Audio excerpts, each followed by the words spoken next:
गुरुन्मिलितं येन तस्मै श्रीगुरुवे नमः। नमो ओं विष्णुपादाय कृष्णप्रेष्ठाय भूतले श्रीमते भक्तिवेदान्त स्वामिनिति नामिने नमस्ते स्वारस्वते देवे गौरवाणि प्रचारिणे निर्विशेष शून्यवादि पाश्चात्य देशतारिणे वंशाकल्पतरुभ्यश्च कृपा सिन्धुभ्य एव च पतितानां पावनेभ्यो वैष्णवेभ्यो नमो नमः।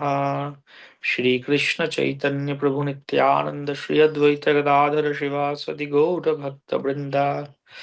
हरे कृष्णा कृष्ण कृष्णा हरे हरे, हरे राम राम राम हरे हरे।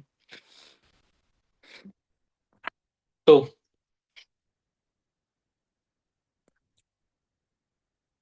आलम चंडी, आलम चंडी का मंदिर है। चर्चा कर रहे थे हम कि अष्ट महादेवी में आलम चंडी है। तो ये भी दुर्गा, माँ दुर्गा के रूप है। हम्म, और यहाँ पे दारू ब्रह्म को लाया गया था। फिर आठ हनुमान, अष्ट महावीर कहा जाता है हनुमान। तो अष्ट महादेवी देखिए, आठ आठ आठ आठ, आठ का पहाड़ा चल रहा है। यह आठ अष्ट महादेवी देखा हमने। अष्ट शंभु, आठ शंभु है। और अष्ट महावीर, अष्ट हनुमान भी है, आठ हनुमान भी है जो पूरी धाम की रक्षा में, सेवा में है। सिद्ध महावीर, दरिया महावीर, फिर कानपता महावीर, फिर वर्गी हनुमान, मसनी महावीर, पंचमुखी महावीर, फतेह महावीर, शिरली महावीर, ऐसे आठ महावीर है हनुमान जी के नाम पूरी में। तो हर श्री मंदिर, जगन्नाथ मंदिर के चारों तरफ पहरा दे रहे हैं। जैसे कहा गया कि सिंह द्वार, अश्वद्वार, व्याघ्रद्वार और हस्ती द्वार, चार द्वार है। तो चार द्वार के पास एक एक हनुमान है। फिर आठ दिशा में है। तो सिंह द्वार में जो पूर्व दिशा में है वहां पे फतेह हनुमान। पश्चिम द्वार में है वीर विक्रम हनुमान। हम्म उत्तर दिशा में तपस्वी हनुमान। अलग अलग नाम दिया गया है। दक्षिण द्वार में कान पता हनुमान, बड़ भाई हनुमान। तो उनका भी क्यों ऐसा नाम हुआ? कान पता मतलब क्या है? मतलब कान पता बंगाली में कान पता है, हिंदी में कान पता मतलब जो कान खोल के रखे। कान पता मतलब कान खोल के रखो, बोले ना कान खोल के सुनो, कान खोल के सुनो। तो बंगाली में कहते हैं कान पे थे सुनो। कान पे थे सुनो। हम्म, तो कान पाता हनुमान क्यों है, इसके पीछे भी कहानी है। क्योंकि ये भी अद्भुत है कि जगन्नाथ मंदिर के पास में समंदर है। तो समंदर के मंदिर के बाहर निकलेंगे आप देखेंगे इतना समंदर का लहर का आवाज सुनाई देता है। अभी तो क्या है, अभी इतना कोलाहल है, अभी इतना हॉन्किंग पोंकिंग हॉर्न है और इतना लोग है, गाड़ी है। अभी उतना मुझे तो उतना नहीं सुनाई देता, लेकिन पहले और जब शब्द साउंड पोल्यूशन कम था तो समंदर का साउंड जो है मंदिर तक आता था। लेकिन जब मंदिर के अंदर अब जाएंगे ना, कोई साउंड नहीं है समंदर का, एकदम साइलेंट। क्यों? एक तो क्या है, समंदर मंथन के समय सागर से लक्ष्मी देवी बहुत चीजें आए थे ना, क्षीर समंदर मंथन करने के समय। वहां से ऐरावत आया था, उच्चैश्रवा घोड़ा आया था, अमृत कलश लेके आए थे धन्वंतरी जी। फिर यहाँ से लक्ष्मी देवी भी आई थी। तो इसलिए लक्ष्मी देवी को समंदर के पुत्री या कन्या माना जाता है। और भगवान श्री विष्णु ने लक्ष्मी देवी को विवाह किया, स्वीकार किया। तो इसलिए समंदर को, समुद्र देव को भगवान श्री विष्णु की के ससुर माना जाता है। ससुर दामाद संबंध है। तो रात को इतना जोर से आवाज होता था लहरों का। तो सुभद्रा मैया, सुभद्रा देवी कंप्लेन किए जगन्नाथ जी के पास कि दादा, तुम्हारे ये ससुर जी बहुत आवाज करते हैं, रात को सोने नहीं देते। मेरा नींद थोड़ा पतला है, बहुत लोगों का होता है नींद बहुत पतला होता है, थोड़ा आवाज से सो नहीं पाते, उठ जाते। बोले मेरा नींद ठीक ठाक होता नहीं, रात को बहुत आवाज होता है। तो जगन्नाथ बोले ओके देखते हैं क्या किया जाए। तो उन्होंने बोला लक्ष्मी माता को, क्या देखिए तुम्हारे पापा को, पिताजी को बोलिए थोड़ा आवाज कम करें। बोले अभी वो क्या सुने, कहाँ सुनेंगे, वो समंदर है, आप ही कुछ कीजिए। तो फिर हनुमान जी को कहा गया। तो हनुमान जी वहां पे पहरा देते हैं, और समंदर का जितना आवाज आता है ना वो खुद ले लेते हैं उनके कान में, बंद कर देते हैं। इसलिए कहा जाता है कान पाता हनुमान। हम्म, कान पता। फिर वर्गीय हनुमान कहा जाता है। वर्गीय हनुमान है जगन्नाथ मंदिर के पश्चिम दिशा में, वर्गीय हनुमान है। तो ये भी कहा गया कि पहले महाराष्ट्र में एक जाति के लोग हैं जिनको वर्गीय कहा जाता था। तो ये वर्गीय जो लोग हैं वो इस रास्ता से घोड़े में चढ़ के जाया करते थे। हम्म, तो इसके कारण मंदिर में और पुरी में मतलब थोड़ा सा ये होता था, थोड़ा सा झमेला होता था, समस्या होता था कि अरे इतना लोग जा रहे घोड़े लेके। तो ये वर्गीय लोग सब हनुमान जी के भक्त थे, इसलिए वहां पे एक हनुमान मूर्ति रखा गया उसका प्रवेश पथ में, ताकि ये लोग आके हनुमान जी को प्रणाम करके निकल जाए।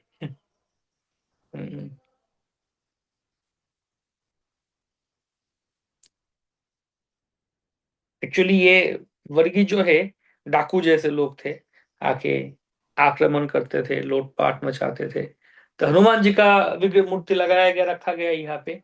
तो वो लोग आके हनुमान जी को श्रद्धा करते थे और लौट के जाते थे, और यहाँ पे कोई हम्म, समस्या नहीं करते थे। तो वर्गीय हनुमान रखा गया। फिर वेरी हनुमान। हम्म, वेरी हनुमान कैसे है कि चक्र तीर्थ है, उसके बारे में सुनेंगे। चक्र तीर्थ, हाँ, जहाँ पे मंदिर श्री मंदिर के पास ही है। तो उनके पास मतलब समुद्र के पास है चक्र तीर्थ, वहां पे वेरी हनुमान है। तो यहाँ पे हनुमान की मूर्ति को एक वेदी से, मतलब वेदी मतलब एक चेन कहा जाता है, मतलब लोहे का शेकल जैसे है ना, चेन है, उससे बंधा गया है। लोहे का चेन से क्यों बंधा गया है? क्योंकि इसका भी कहानी है सुंदर। एक बार कि जगन्नाथ देव भगवान हनुमान को पूरी धाम में सेवा दिए थे कि हनुमान तुम मेरे पूरी धाम की रक्षा करो। हम्म, पूरी धाम की रक्षा करो, खास करके समंदर से। तो एक तो कान पता हनुमान को रखा गया कि समंदर का आवाज ना आए, और ये हनुमान को रखा गया कि वरना कभी कभी क्या होता, समंदर का जो लहर जो है, इतना लहर आके पूरी को एकदम प्लावित कर कर देता था। हाँ, बाढ़ आ जाता था कभी कभी पूरी में। तो हनुमान को रखा गया कि हनुमान तुम समंदर को रुको, समंदर इसके आगे आ ना पाए। ठीक है, क्योंकि ये अगर लहर आ जाता था, बाढ़ आ जाता तो पुरी के निवासियों को बहुत कष्ट होता था, फ्लड हो जाता था पुरी में बेसिकली समंदर से, लहरों से। तो इसलिए जगन्नाथ जी हनुमान जी को रखे पहरा में कि तुम समुद्र को रोको। डैम बना दिया गया कि तुम डैम बना दो, हनुमान जी का डैम। तो एक बार हनुमान जी का मन में इच्छा हुआ कि मैं बहुत दिन हो गए अयोध्या जाके दर्शन किया नहीं, रामलला को दर्शन किया नहीं, अयोध्या गया नहीं। तो चलिए थोड़ा अयोध्या घूम के आते, दर्शन करके आते। तो वो बिना कुछ बता के, बिना छुट्टी मतलब परमिशन लेके छुट्टी ले ली है, गुटली मार दिए काम में, ऑफिस में, ड्यूटी में, और चले गए कहा, पुरी। नहीं, पुरी से चले गए अयोध्या। तो जब अयोध्या चले गए, यहाँ पे क्या होगा, हो गया समंदर का पानी पूरी शहर में आ गया, और शहर वाले को, पुरी के निवासी लोगों को बहुत कष्ट हुआ, फ्लड हो गया, बाढ़ आ गया। फिर जगन्नाथ जी हनुमान को अयोध्या से लौटा के लाए। हनुमान कहाँ हो तुम, आओ लौट के आओ।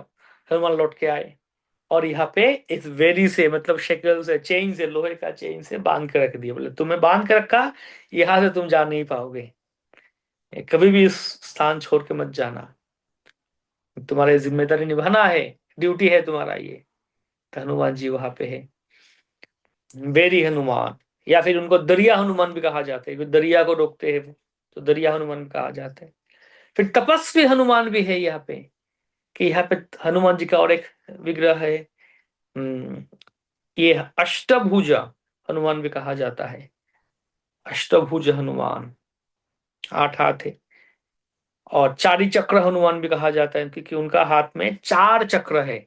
8 हाथों में से चार चार हाथ में चक्र है, तो चारी चक्र हनुमान भी कहा जाता है। और ये बहुत ऊंचा, 4 फुट ऊंचा है। और इनके बारे में बहुत सुंदर कथा है, कि ये एक कथा सुंदर है कि एक बार भगवान के सुदर्शन चक्र जो है ना, जगन्नाथ बोले तो सुदर्शन। एक्चुअली सुदर्शन क्यों है जगन्नाथ के साथ, ये भी कहानी है। और सुदर्शन कौन है जगन्नाथ के साथ? जगन्नाथ के साथ देखिएगा, लंबा खंबा जैसे है, कुछ डंडा जैसे है, वही सुदर्शन है। तो सुदर्शन तो चक्र होता है ना, तो यहाँ पे खंबा कैसे हो गया? तो लोग सोचते हैं ये जगन्नाथ जी का डंडा है, लेकिन नहीं, ये सुदर्शन है। क्यों सुदर्शन है? कि भगवान कलयुग में दर्शन देने आए हैं, दर्शन देंगे, सबको उद्धार करेंगे, कृपा करेंगे। तो सुदर्शन चक्र ने सोचा, या भगवान को बोला कि शंख चक्र गदा पद्म ये चारों भगवान के, जगन्नाथ जी के, ठाकुर जी के प्रतीक है, उनके साथ है, उनका संगी है, साथी है। तो सुदर्शन चक्र बोले कि प्रभु बाकी सब तो ठीक है, शंख चक्र ये सब ठीक है, लेकिन मैं शंख पद्म गदा भी जो भी हो आपके पास है, धर्म रक्षा करते हैं आप, लेकिन मैं चक्र हूं, मेरा काम है काटना कुटना। कितनों का कितनों को काट लिया हो, आप मुझे भेज देते, जाओ उसको काट के आओ। किसी का गला काट दिया, किसी का नाक काट दिया, किसी का हाथ काट दिया, मेरा काम ही है काटना। तो कलयुग में आप आएंगे, यहाँ पे तो काटने का कोई काम है नहीं, आप तो सबको प्रेम देंगे, कृपा देंगे। तो मेरा क्या काम है प्रभु? मैं तो एकदम बिना काम का हो जाऊंगा, मैं तो अनएम्प्लॉयड हो जाऊंगा प्रभु, मैं क्या करूं? तो हाँ, तो प्रभु बोले कोई नहीं, तुम मेरे साथ रहोगे, तुम भी कृपा करोगे भक्तों को। और लेकिन तुम्हें चक्र बन के रहोगे तो लोग डर जाएंगे, भक्तों डर जाएंगे, तो तुम यह ऐसे एक स्तंभ बन के, या फिर एक डंडा बन के आ जाओ मेरे साथ, तो मेरे साथ में तो सुदर्शन। तो सुदर्शन भगवान के पार्षद है। एक्चुअली ये जो शस्त्र है, सुदर्शन क्या है? चक्र है, शस्त्र है, तलवार होता है, ऐसे एक शस्त्र है। लेकिन ये सिर्फ इस भौतिक जगत में शस्त्र तो शस्त्र है ही, लेकिन भगवत धाम में शस्त्र मतलब ये भी एक व्यक्ति है, व्यक्तित्व है। हाँ, एवरीथिंग इज पर्सनल। तो सुदर्शन भी एक व्यक्ति है। तो सुदर्शन का मन में थोड़ा सा अहंकार के भाव आया। सोचने लगे कि मैं प्रभु का कितने पास में रहता हूं, कितने निकट संग करता हूं मैं प्रभु के। प्रभु मेरे सबसे प्रिय है, और मैं सबसे प्रिय हूं प्रभु के। तो जगन्नाथ जी तो दर्प या अहंकार तो विनाश कर, गर्वगंजन जगन्नाथ कहा जाता है, गर्व को विनाश करने में बहुत ही उस्ताद है, बहुत ही दक्ष है। तो कैसे सुदर्शन के ऐसे गर्व अहंकार को चूर किया जाए, तोड़ा जाए। तो सुदर्शन सोचने लगा मैं बहुत शक्तिशाली हूँ, मैं बहुत स्ट्रांग हूँ, शक्तिशाली हूँ, क्योंकि प्रभु स्वयं मेरे ऊपर निर्भर करते हैं, और मेरे द्वारा सुरक्षित है। जहां जहां कठिन कार्य है, भगवान प्रभु ठाकुर जी मुझे भेज देते, मैं जाता हूँ। तो ऐसे गर्व अहंकार हो गया सुदर्शन का मन में। तो एक बार प्रभु बोले सुदर्शन, सुदर्शन जाओ, जाके हनुमान को बुला के लाओ, हनुमान को बुलाओ। उसी समय सुदर्शन हनुमान तपस्या कर रहे थे। सुदर्शन चक्र गए हनुमान जी के पास, जाके बोले हनुमान जी, प्रभु आपको बुला रहे, ठाकुर जी बुला रहे आपको, आपको दर्शन, आपको आपसे मिलना चाहते हैं। तो हनुमान जी जब सुने ये बात कि प्रभु मुझे मिलना चाहते हैं, मुझसे मिलना चाहते हैं, मुझे बुला रहे, पुकारा गया मुझे, तो तुरंत ही हनुमान जी क्या किए, प्रभु से मिलने के लिए रवाना हो गए। तो सुदर्शन चक्र तत्क्षणात तुरंत हनुमान को ये संवाद देके लौट के आ गया मंदिर में। आके खड़ा हो गया। तो हनुमान जब आए मंदिर में, क्योंकि सुदर्शन पहले पहले आ गए, हनुमान जी पीछे पीछे आ रहे, तो हनुमान जब मंदिर का एरिया में आ गए, तो सुदर्शन क्या किया, हनुमान के आगे आगे चल रहे और हनुमान का रास्ता को रोकने लगा, मतलब रोकने लगा। क्योंकि हनुमान बहुत उत्साह से आ रहे कि प्रभु मैं मुझसे मिलना चाहते, बुलाए, तो बहुत तेजी से आ रहे। कभी कभी हाईवे में जैसे गाड़ी चलाएंगे आप, आपको फास्ट जाना है, और लेन भी फर्स्ट लेन, जैसे लेन गाड़ी चलाने का फर्स्ट लेन है, तो आपको फास्ट चलना है, लेकिन सामने ट्रक आ गया, अभी ट्रक तो धीरे धीरे चल रहा है। अभी उस बेचारा को चलना चाहिए ट्रक का खुद का लेन, या फिर स्लो लेन में जाना चाहिए, जाओ, लेकिन वो फर्स्ट लेन में आके बैठा हुआ है और धीरे धीरे चल रहा है। हम्म। आपको 70-80 का स्पीड में भगाना है और वो 50 का स्पीड में चल रहा है, तो आप ना सामने जा पा रहे, ना पीछे, ना धीरे, तो आप परेशान हो जाते। तो फिर उसको ओवरटेक करके जाओ। तो ऐसे ऐसे सुदर्शन धीरे धीरे जा रहे। हनुमान को तो तेज जाना है, सामने प्रभु मिलना चाहते, मुझसे आना है, लेकिन सुदर्शन धीरे धीरे जा रहे। अभी क्या किए, तो हनुमान सोचे कि कैसे मैं प्रभु का साक्षात कर, प्रभु मुझे बुलाए। तो तब वो प्रभु को स्मरण किए, और क्या हुआ, प्रभु का कृपा से हनुमान का और 6 हाथ आ गया। अष्टभुजा हनुमान कहा गया ना, अष्टभुजा 8 हाथ, तो और 6 हाथ आ गया। 2 हाथ तो पहले से ही था, और 6 हाथ आ गया, और शक्ति आ गया। तो 4 हाथ से वो सुदर्शन को पकड़ लिए, और 2 हाथ से प्रभु को प्रणाम करने लगे, और बाकी 2 हाथ से प्रभु का नाम कीर्तन करने लगे। हरि बोल कीर्तन करने लगे वो, जय जगन्नाथ जय जगन्नाथ। समझ गए ना बात। पहले नॉर्मली 2 हाथ है हनुमान जी के, लेकिन अभी 8 हाथ हो गया, 6 हाथ और आ गया। और ये 8 हाथों में से 4 हाथ से सुदर्शन को पकड़ लिया, पकड़ के रखा, और 2 हाथ से हरिनाम करने लगा, और 2 हाथ से वो प्रभु को प्रणाम करने लगे। और ऐसे करके हनुमान आगे बढ़े, सुदर्शन को लेके आगे बढ़े तेजी। हम्म, तो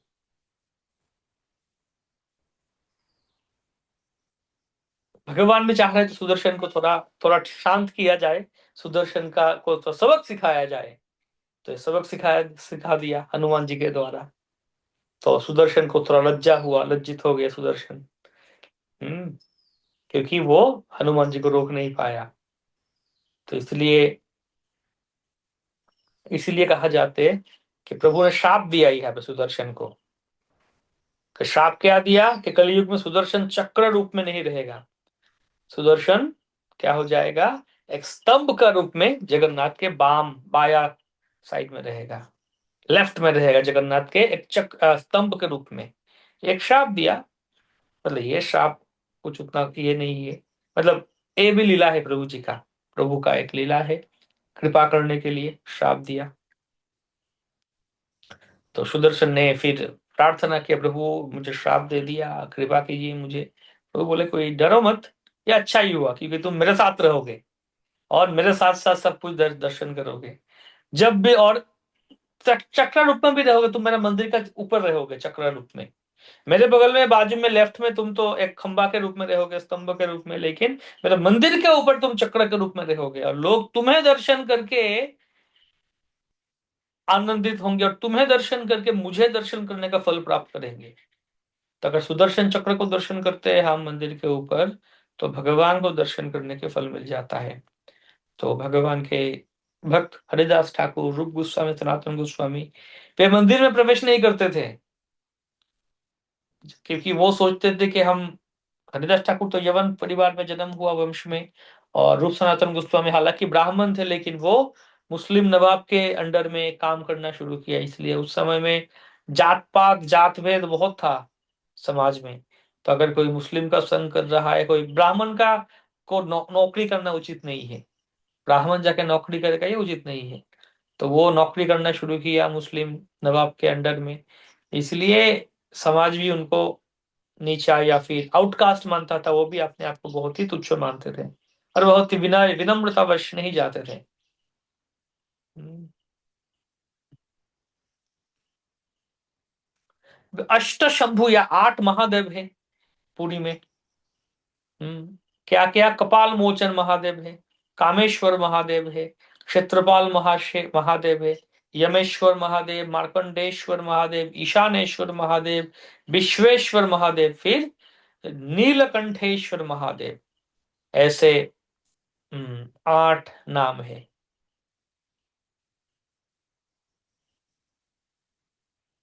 ठीक है। या फिर ये 8 नाम कहा गया, या फिर और दूसरा जगह में दूसरा तरीके से कहा गया, लोकनाथ महादेव, बड़ा लोकनाथ महादेव, शंखेश्वर महादेव, यमेश्वर, मार्कंडेश्वर, कपाल मोचन, नीलकंठेश्वर और वानांबर। ये 8 है। तो अगर कोई ये 8 शंभु को दर्शन करते हैं, अष्ट शंभु को दर्शन करते हैं और इनका कृपा लेते हैं, तो फिर भगवान का दर्शन बहुत आसान हो जाता है, भगवान का परिक्रमा बहुत आसान होता है, दर्शन बहुत, कृपा मिलना आसान होता है। हम्म।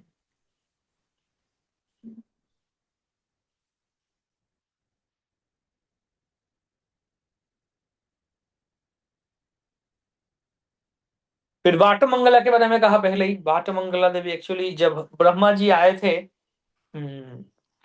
जगन्नाथ का अभिषेक करने, जगन्नाथ का मंदिर विग्रह का प्राण प्रतिष्ठा करने, तो उनको रास्ता नहीं मिल रहा था, तो आके यहाँ पे पूछे मंगला देवी को कि किस तरफ जाना है, तो उन्होंने बोले इस तरफ जाओ, रास्ता दिखाए थे। तो इनको कहते बाटा मतलब रास्ता, रोड। तो बाट मंगला मतलब मंगला देवी, जिन्होंने रास्ता दिखाया। हाँ।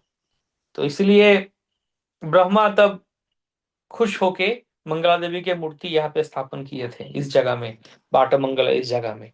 तो कहा जाता है आके पहले बाटा मंगला देवी से आके उनके पास प्रार्थना करना चाहिए, और उनका आशीर्वाद लेके हम पुरी का परिक्रमा करते हैं।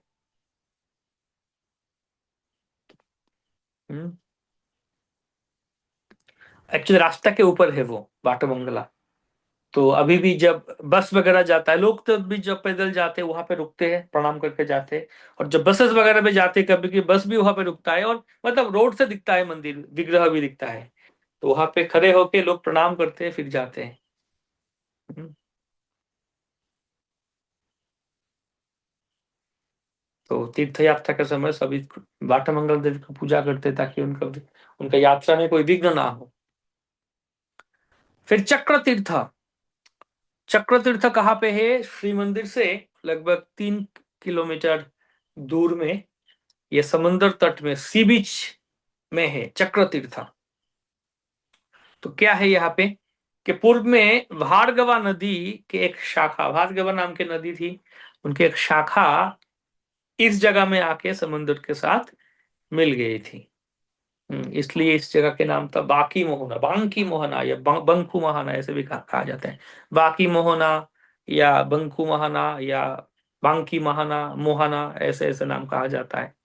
तो जब इंद्रदुम्न महाराज के समय में जगन्नाथ बलदेव सुभद्रा महारानी के जो दारू दारू विग्रह, दारू खंड, काष्ठ खंड, तो समुन्दर पथ पे यहाँ पे आके लगा था। भगवान बोले थे ना सपने में आके इंद्रदुम्न को, मैं एक दारू, एक काष्ठ के टुकड़ा, लकड़ी के टुकड़ा के रूप में आऊंगा। तो आके समंदर में तैरते तैरते इस जगह में आके लगा था ये। इंद्रदुम्न महाराज तब उस जब इंद्रदुम्न महाराज उस काष्ठ या फिर काठ, लकड़ी को देखे, दारू को देखे, दारू खंड को देखे, तब वहां पे चक्र का चिन्ह दिखाई दिया कि उस दारू में चक्र का चिन्ह था। और इस चक्र में नारायण का मूर्ति पे भी देख पाए थे। तो इंद्रदुम्न महाराज इस लकड़ी के टुकड़ों को जब विग्रह बनाए, विग्रह बना के इससे ही जगन्नाथ बलदेव सुभद्रा और सुदर्शन चक्र की व्यवस्था की है। तो इसलिए इसका नाम चक्र तीर्थ हो गया, या फिर बांकी मोहना हो गया। यहाँ पे समंदर तट में बहुत सुंदर छोटा मंदिर है, जहाँ चक्र नारायण, चक्र चिन्ह के साथ एक पत्थर है, चक्र नारायण। तो उनका पूजा किया जाता है। यहाँ पे वरुण देव का भी एक एक मूर्ति है। तो वरुण देव भी एक एक्चुअल समुद्र देवता है, तो वो उनको ही कहा जाता है जगन्नाथ जी के ससुर। समुद्र मतलब वरुण देव, उनके भी मंदिर है, मूर्ति है। अच्छा, चर्चिका नाम का एक देवी है, चर्चिका। चर्चिका देवी का मंदिर वरदांड के पास जगन्नाथ मंदिर के जो ऑफिस है, ऑफिस के पास है। तो इस ऑफिस के सामने रथ बनाया जाता है। जहां पे रथ बनाया जाता है ना, पुरी में मेन रोड में आपने देखा होगा, जहां पे रथ रुकता है, बनाया जाता है, उसके पास ही है चर्चिका देवी का मंदिर। और चर्चिका देवी जगन्नाथ के रथ नंदी घोष का निर्माण के जिम्मेदारी उनके ऊपर है, वो बनाती है, मतलब उनके अंडर में बनाया जाता है, उनका कृपा से बनाया जाता है। तो पहले राजाओं आके पहले चर्चिका देवी की पूजा करते थे। हम्म। तब जब जगन्नाथ देव जब गुंडीचा मंदिर से फिर लौट के आते हैं, तब लक्ष्मी देवी उनको स्वागत करते हैं ना। जब गुंडीचा रथ यात्रा के समय गुंडीचा मंदिर में एक हफ्ता रुक के फिर लौट के आते हैं, लक्ष्मी देवी यहाँ पे आके रुकती है, मंदिर से उतर के चर्चिका देवी के सामने इस जगह में आके रुकती है, और जगन्नाथ को स्वागत किया जाता है, यहाँ से लेके जाते हैं। मतलब यहाँ पे ही जगन्नाथ का रुकता है आके। तो इसलिए इस जगह को कहते हैं लक्ष्मी नारायण भेंट स्थान। ये लक्ष्मी नारायण का भेंट होता है इस जगह में, साक्षात मिलते हैं आके दोनों। चर्चिका देवी कहानी मैं कहानी सुना। चर्चिका ही कहा गया, तो आई होप ये सेम चर्चिका देवी की कथा है। आ, चर्चिका या चत्रिका ऐसे कहा गया, तो चर्चिका मैंने सुना, तो लगता है यही कहानी है। ये छोटा कहानी है कि चर्चिका देवी की सेवा थी, कुछ सेवा थी आना, लेकिन वो थोड़ा देर हो गए, लेट हो गए आने आने। तो पुरी में जगन्नाथ जी बहुत कृपालु है, जगन्नाथ बहुत कृपालु है, लेकिन बलदेव, बड़े भैया, बड़ा ठाकुर कहा जाता है, वो थोड़ा थोड़ा स्ट्रिक्ट है, थोड़ा गुस्सा ज्यादा है, इसलिए सब लोग बड़े ठाकुर को डरते हैं। जगन्नाथ को कोई डरता नहीं, जगन्नाथ को लोग घर का आदमी मतलब वो डरता नहीं। हाँ, लेकिन इसलिए अगर कोई कुछ किया या कुछ झूठ बोलता है या कुछ करते हैं, तो कोई बोलते हैं कि जगन्नाथ का कसम खाओ, ऐसे नहीं बोलते, शपथ लो ऐसे नहीं बोलते, बड़े ठाकुर का शपथ लो। बड़े ठाकुर का नाम पे बोलो, क्योंकि उनका नाम पे कोई झूठ नहीं बोलते, या फिर उनको बहुत डरते हैं और मानते हैं। वो एक बार गुस्सा हो जाएंगे तो मतलब जगन्नाथ भी कुछ नहीं कर पाते, मतलब वो एकदम गुस्सा हो जाते हैं बड़े ठाकुर। थोड़ा सा इधर का उधर होता है, गुस्सा हो जाता है, उनका बहुत ही मतलब ज्यादा ये है। तो चर्चिका देवी लेट हो गई, बड़े ठाकुर बलराम जी गुस्सा होकर बोले क्यों लेट हो। और ऐसे एक दिन नहीं, कुछ दिन लेट हो रहे थे, बोले क्यों लेट हुआ, उचित नहीं है, तुम इस पुरी में रह नहीं पाओगे, पुरी में रहने के योग्य नहीं हो, जाओ पुरी से बाहर चले जाओ, इस मंदिर में रहने का योग्य नहीं, मंदिर से बाहर चले जाओ। अभी चर्चिका देवी बोले नहीं प्रभु, मेरा मतलब वो जस्टिफाई करने लगी, नहीं इस कारण लेट हो गए, इस कारण लेट हो गए, तो नहीं। तो बलराम जी, बड़ा ठाकुर और गुस्सा हो गया, तुम मुझे बहाना दे रही हो, ये है वो है, जाओ अभी चले जाओ। तो ये क्या करे, तुम्हारा सेवा चले गई और सेवा नहीं मिलेगा तुम्हें। अभी जगन्नाथ जी तो कृपालु है भक्त के प्रति, तो बोले ठीक है बोले भैया, आपने आप उनको इसको भेज रही है, लेकिन कुछ तो नियम करो, कुछ तो उपाय बोलो, ताकि वो फिर सेवा में आ पाई, मतलब एकदम छोड़ मत दो, हमारे भक्त है, देवी है, तो क्या किया जाए। तो बोले क्योंकि तुम्हारा घमंड हो गया, अहंकार हो गया, तो तुम्हें यहाँ पे विचित्र विद्यापति करके एक ब्राह्मण है, मेरा प्रिय भक्त है यहाँ पे, अच्छा भक्त है, ब्राह्मण ने, जगन्नाथ का सेवक है, तुम जाके विचित्र महापात्र के पास जाकर सेवा करो, उसके घर में जाके सेवा करो, जाओ उसको असिस्ट करो। तो चर्चिका जी भी आ गई, ठीक है, एक स्त्री के रूप में आई, और विचित्र महापात्र के पास जाके बोली मैं कुछ दूर से आई हूँ, मुझे कुछ सेवा करनी है, आप मुझे सेवा में लगाइए। तो विचित्र मधुसूदन महापात्र बोले ठीक है, ये करो वो करो, अलग अलग चीजें करते थे, सेवा करते थे।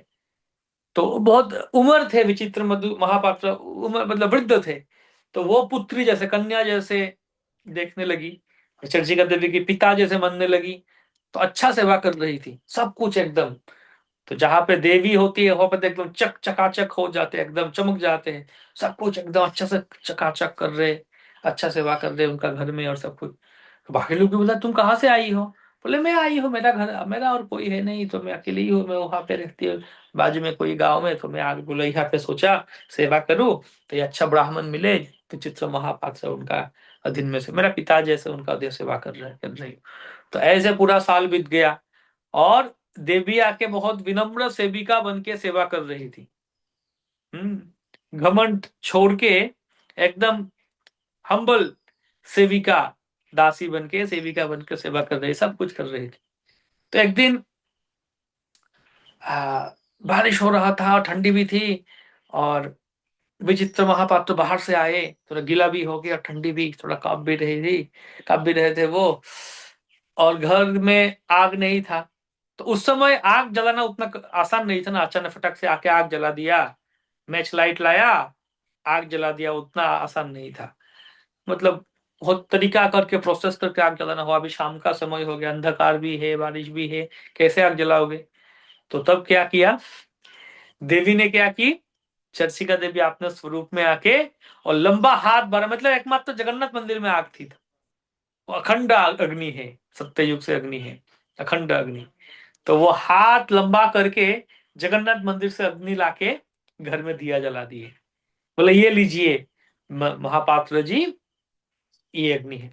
तो बोले तुमने कहाँ से लाया, कहाँ से जलाया अग्नि, आग तो नहीं था, कहाँ जलाया, बताओ मुझे, तुम कौन हो? तब बोले कि आप मेरा पिता समान है, आप पूछ रहे इसलिए मैं बोल रही हूँ। मैं ऐसे ऐसे वो कहानी बताया, मैं चर्चिका देवी हूँ, और मुझे प्रभु ने ये पनिशमेंट दिया गया, दंड दिया गया कि यहाँ पे आके आपके अधीन में सेवा करूँ, और मेरा जब मंदिर में मेरा सेवा जो था वो चला गया। तो फिर विचित्र महापात्र जाके जगन्नाथ जी के पास प्रार्थना की, जगन्नाथ बल के पास के प्रभु, हो गया, ये चर्चिका बहुत ही अच्छा सेवा की मेरा घर में, बहुत अच्छी है, वो अच्छा सेविका है, आप फिर से उसके सेवा में लगाइए। तो बोले प्रभु, बोले ठीक है तथास्तु। अब विचित्र मधु महाभक्त बोल रहे देवी को, अभी तुम तो चले जाओगे मुझे छोड़ के? बोले नहीं, आप मेरा पिता समान है, आप, आपका घर मेरा पिता का घर जैसे, मैं कैसे जा सकती हूँ? आप देखिए आपका घर में विराजित हूँ। तो विचित्र महापात्र जाके देखिए कि उनका घर में एक देवी का मूर्ति है, तो अभी भी उस देवी का मूर्ति को मंदिर के पास में है, देवी का मूर्ति को पूछा जा रहा है उनका घर में, उनके वंशज द्वारा। चर्चिका देवी का सुंदर कथा है। फिर कपाल मोचन महादेव है, ये जगन्नाथ मंदिर के दक्षिण तरफ है, और ये कहा जाता है मिट्टी का नीचे है वो। तो पहले एक्चुअली कहा जाता है ब्रह्मा जी के पांच माथा माथा हुआ करता था। ब्रह्मा जी जैसे शिव, अभी चार माथा है ना, पांच माथा हुआ करता था। तो शिव ब्रह्मा की एक माथा काट दिए थे। हम्म शिव एक माथा काट दिए थे कुछ कारणवश, ब्रह्मा जी ने कुछ बोले, कुछ कुछ निंदा किए थे, वैष्णव अपराध हो गया था, कुछ निंदा किए, तो शिव जी को समझ, तो उन्होंने एक मारा चाटा, तो चाटा मारा तो मारा, उनका हाथ में सिर लग गया ब्रह्मा जी का। तो वो लेके अभी बोले अरे गिर नहीं रहा है सिर, अभी कहाँ पे छोड़ू ये, तो कहाँ जाए? नारद मुनि बोले, नारद कहाँ जाओ, क्या करूं? तो नारद मुनि बोले जगन्नाथपुरी चले जाओ। तो जगन्नाथपुरी आ गए, और जब यहाँ पे आए तब उनका हाथ से वो सिर खुल के गिरा, अलग हो गया। तो कपाल, कपाल गिर गया, कपाल में लगा लगे तो कपाल गिर गया, तो इसलिए कपाल मोचन, ये जगह का नाम हो गया कपाल मोचन महादेव।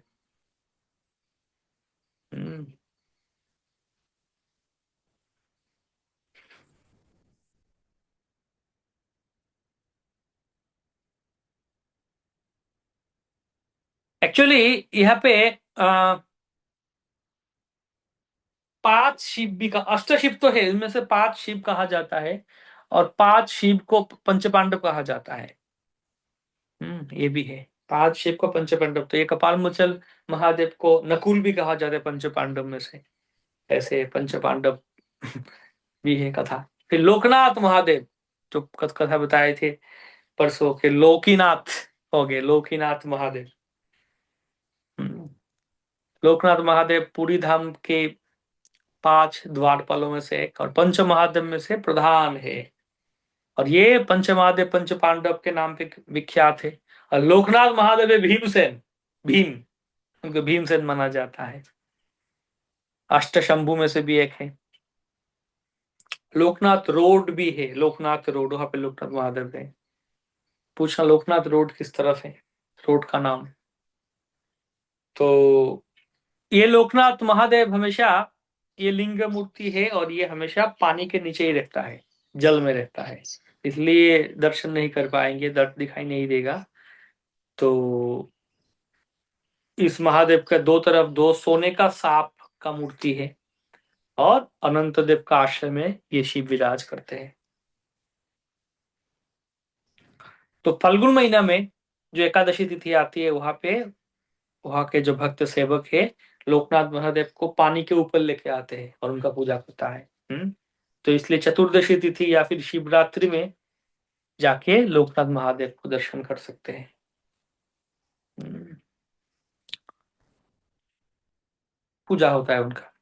तो केवल शिवरात्रि फाल्गुन महीना में आता है ना, फाल्गुन महीने में शिव चतुर्दशी शिवरात्रि, तभी जाके उनको दर्शन कर पाएंगे। ये यहाँ पे कहा गया कि वो जब रामचंद्र गए थे, लंका में गए थे, तो पूरी धाम में आए थे रामचंद्र। तो यहाँ पे शवरों के गांव है, वहां पे अवस्थान निवास किए थे शबरपल्ली में।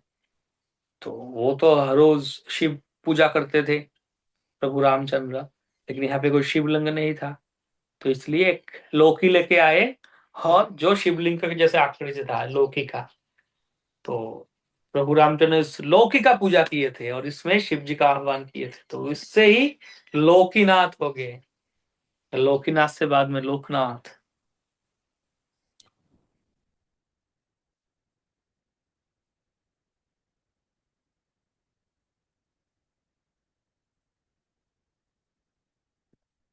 फिर महासागर, ये भी एक, एक्चुअली महासागर भी एक तीर्थ है। प्रभु के ससुर जी है ना, तो महोदधि कहा जाता है। और समुद्र में स्नान करना भी, ये भी एक महा कृपा सद्भाग्य मिलती है सबको।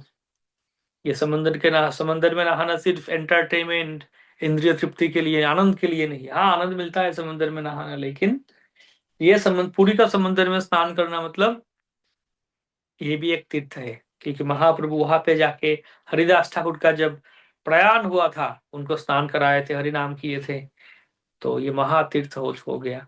महोदधि बल बोला जाता है। हम्म। तो यहाँ पे बांकी मुहाना नाम का स्थान में, यह जगह में आके महोदधि में जगन्नाथ पाया गए थे।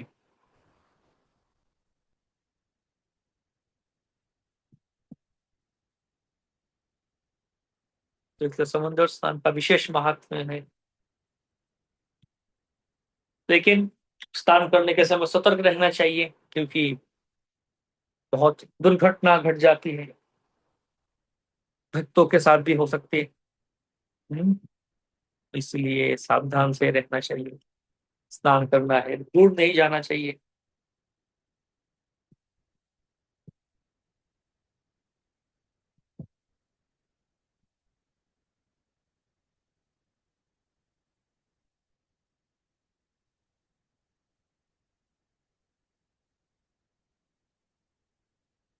समुंदर देख के महाप्रभु यमुना के बारे में सोचते थे कि यमुना यमुना यमुना, और महाप्रभु के कृष्ण प्रेम और बढ़ जाता था समुंदर को देख के। तो कृष्ण चैतन्य चरितमृत में, चैतन्य भागवत में वर्णन है, चैतन्य चरितमृत में खास करके समुद्र को देख के कैसे उनका मन में भावना आ जाता था, और कैसे एक बार वो चले गए थे समुद्र में, फिर एक मछुआरा ने उनको पकड़ के लाया, जाली में पकड़ लिया, पकड़ के लेके आया।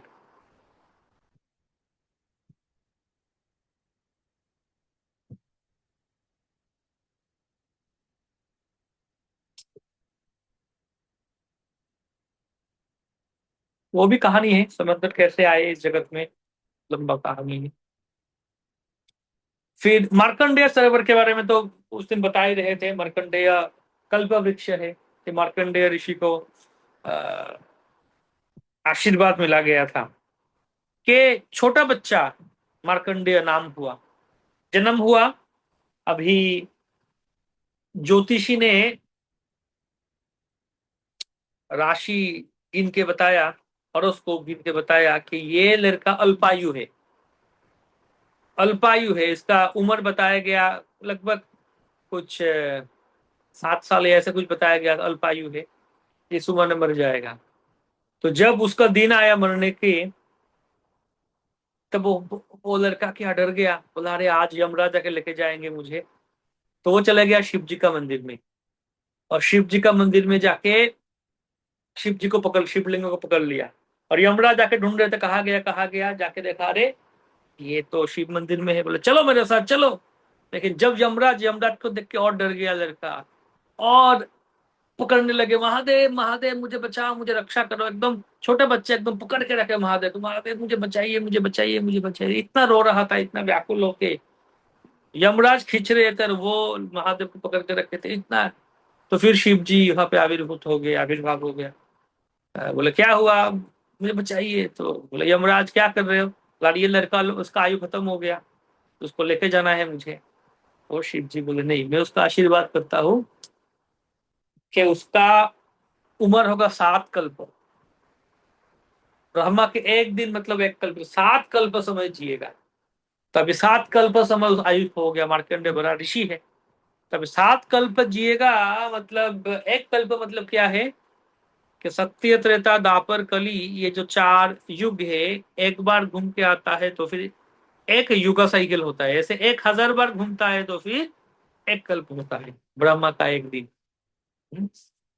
तो 7 कल्प समय तक जीवित रहेगा। कोई बोल सकते वाह इतना लगभग अमर ही हो गया, लेकिन नहीं। उनके लिए, उनको पता है कि भैया 7 कल्प जीना कितना कठिन है। मार्कंडेय ऋषि हम्म, प्रलय के समय वो तैरते तैरने रहे, तो उनके लिए वो श- आशीर्वाद एक कठिन हो गया। हाँ, प्रलय हो रहा है सब कुछ, और समंदर में लहर में तैरने लगे, ये करने लगे, बहुत ही कष्ट। तो यहाँ पे मार्कंडेय ऋषि को जो आके वो आए थे, तैरते तैरते देखा वहां पे कल्पवट कल्प वृक्ष, फिर उठ के आए थे, फिर इस जगह में वो तपस्या किए थे। यहाँ पे मार्कंडेश्वर महादेव भी है, मार्कंडेश्वर महादेव।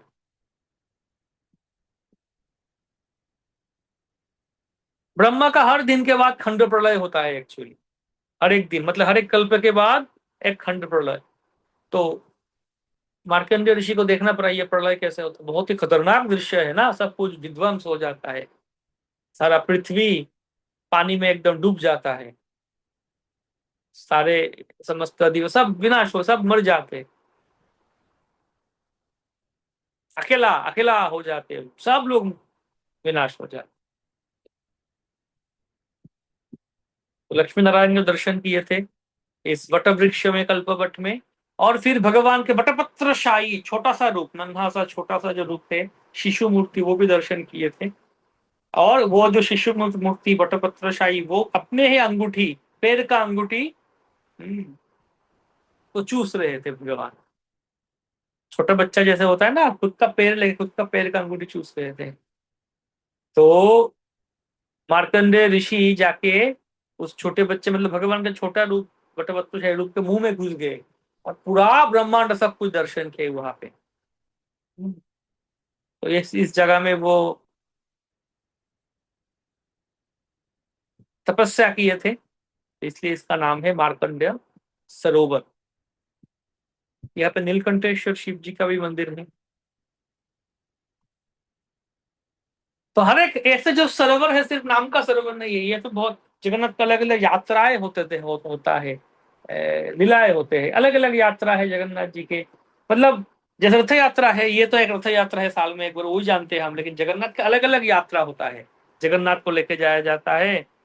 एक है बेंटा यात्रा, एक है रुक्मिणी हरण यात्रा, मतलब जाएंगे जगन्नाथ में रुक्मिणी का हरण करके लेके आएंगे, वो भी सुंदर यात्रा होता है, जगन्नाथ वल्लभ गार्डन में जाते हैं। कुछ कुछ यात्रा मार्कंडेय सरोवर, इन दोनों सरोवर में होता है, अलग अलग सरोवर में अलग अलग यात्रा होता है। हाँ, सुंदर सुंदर कर कर प्रसाद खिलाते हैं सबको।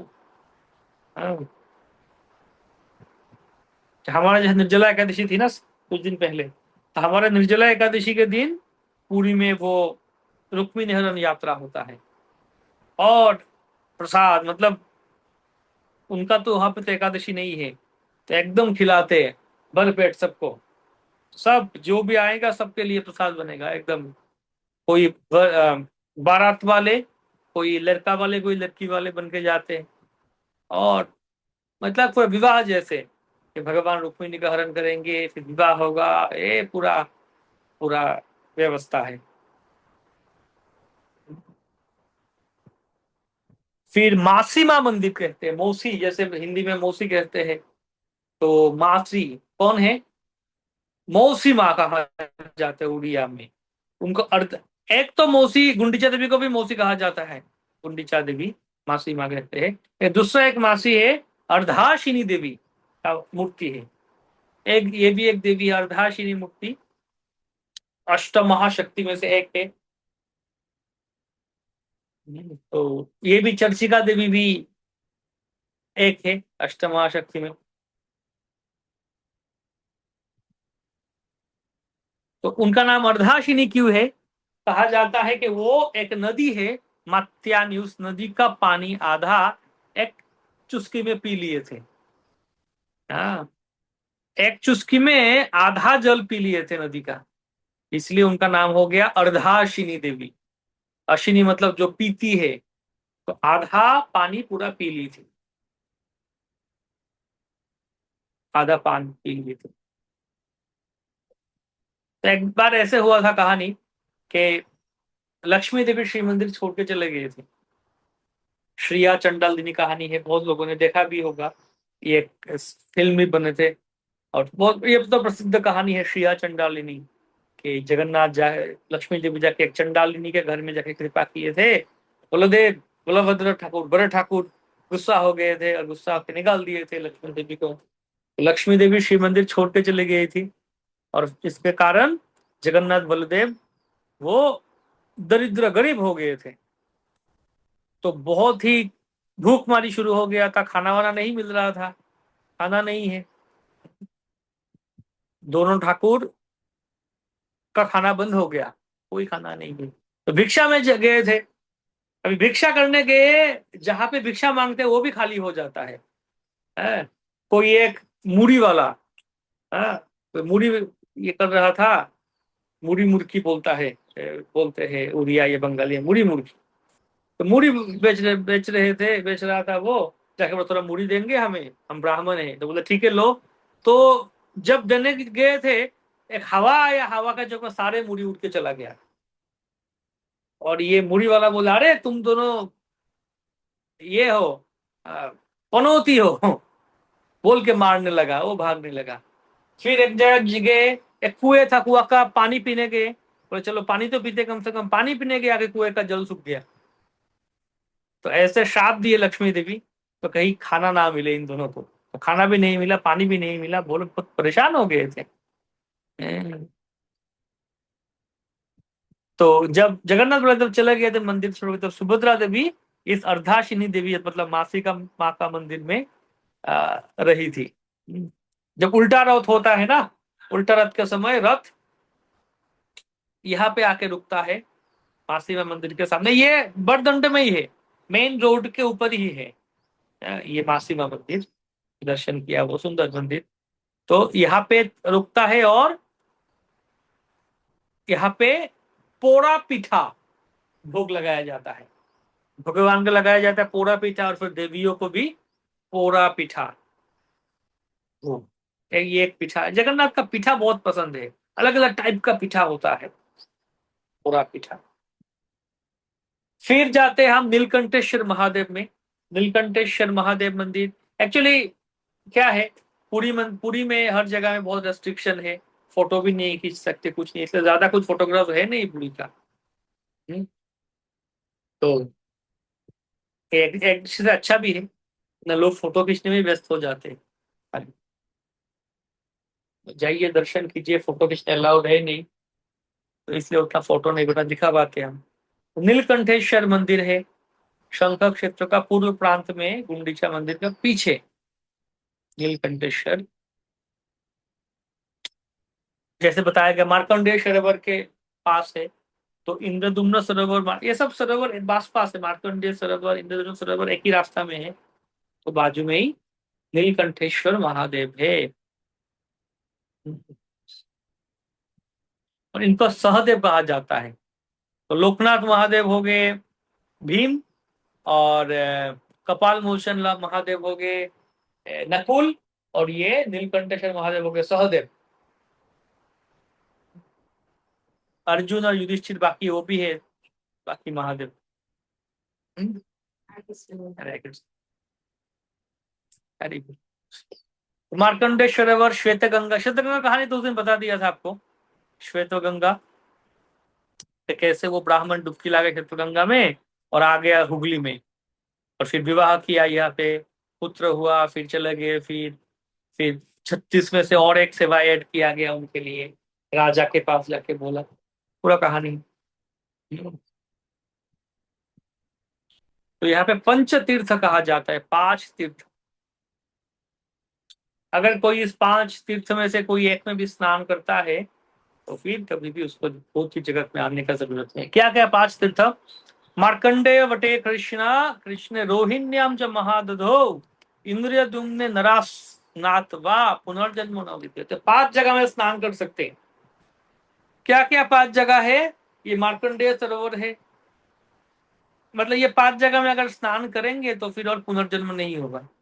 कौन सी 5 जगह? मार्कंडेय सरोवर एक है, श्वेत गंगा एक है, रोहिणी कुंड एक है, समंदर एक है, और इंद्रदुम्न सरोवर एक है। तो रोहिणी कुंड में तो और स्नान नहीं कर सकते, वो मंदिर के अंदर है, वहां पे स्नान करना अभी संभव है नहीं।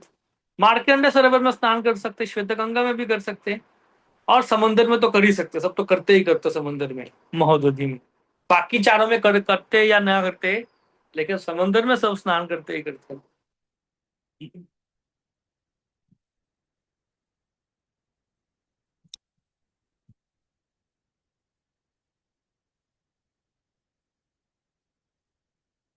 तो यमेश्वर शिव है, वो युधिष्ठिर है। लोकनाथ शिव महादेव वो है भीमसेन। और मार्कंडेश्वर जो महादेव है, मार्कंड सरोवर के बाद, वो है अर्जुन। कपाल मोचन महादेव नकुल है, और नीलकंठेश्वर महादेव सहदेव। ऐसे 5 महादेव पंच पांडव के नाम पे भी प्रसिद्ध है।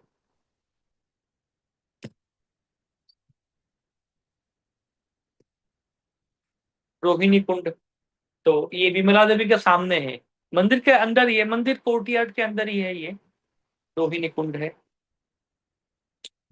और यहाँ पे कहाना, पहले कहानी मैंने कि कल्पवट में एक गाय चढ़ गई थी और वहां से गिर गई थी नीचे, और नीचे रोहिणी कुंड थी। तो शंख चक्र गदा पद्मधारी, मतलब जब विष्णु का रूप जैसे है, ऐसे 4 भुजा वाले रूप प्रकट कर लिए, और वैकुंठ से विमान आए ताकि उनको लेके गया वैकुंठ। तो कल्पवट के नीचे ही रोहिणी कुंड है।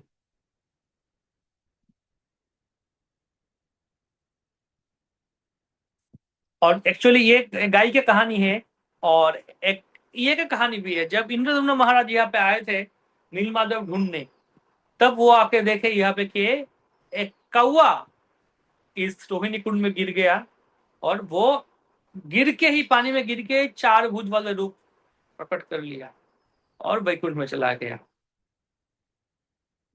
तो अगर कोई जो रोहिणी कुंड का पानी लेके खुद का शरीर में छिड़कता है तो फिर मुक्ति मिलता है, कहा जाता है। ये छोटा सा कुंड है, ये कुआ जैसे है अभी।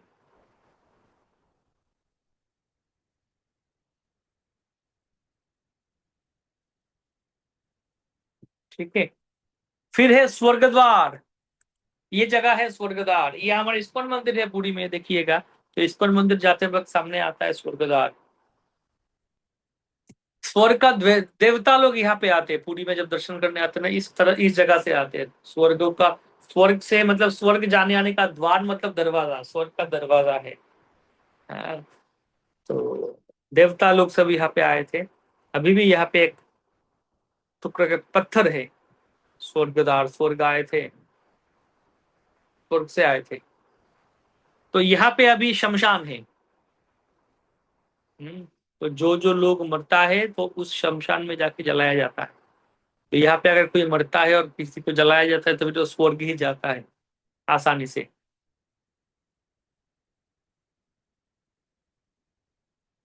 हम्म।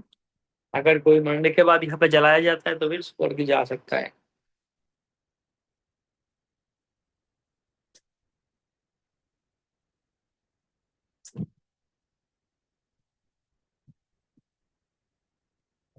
ठीक है, तो यह कोई प्रश्न है अब तक?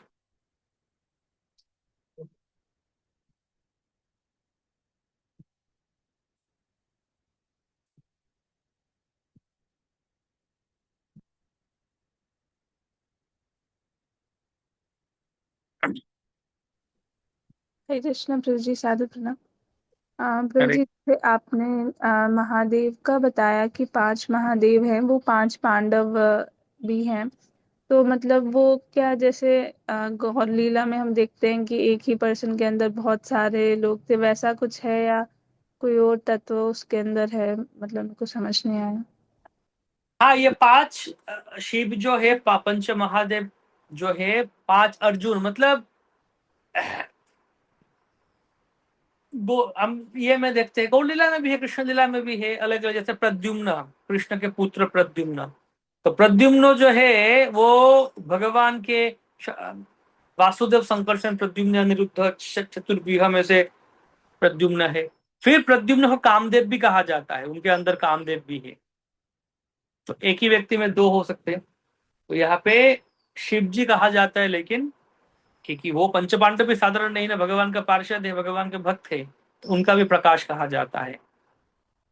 हम्म।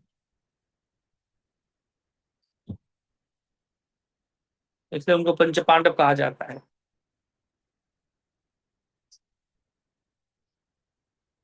ठीक है,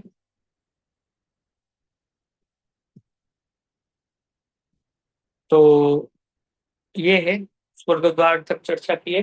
कल हम और चर्चा करें। कल हम पुरी में, जगन्नाथपुरी में चैतन्य महाप्रभु के बारे में चर्चा करेंगे। महाप्रभु जहां जहां थे वो सब जगह, और महाप्रभु के पार्षद वहां पे अभी भी है। गौड़ बाटोशाही, बाट मतलब रास्ता, और गौड़ बाटोशाही मतलब महाप्रभु और उनके भक्त जहाँ पे रुकते थे और जहाँ पे आना जाना करते थे, उस रास्ता के ऊपर गौड़ बाटोशाही, सुंदर जगह, बहुत सारे ये है, कथाएं हैं। कल चर्चा करेंगे हम उसके बारे में। ठीक है, फिर मिलते हैं कल। हरे कृष्णा। धन्यवाद।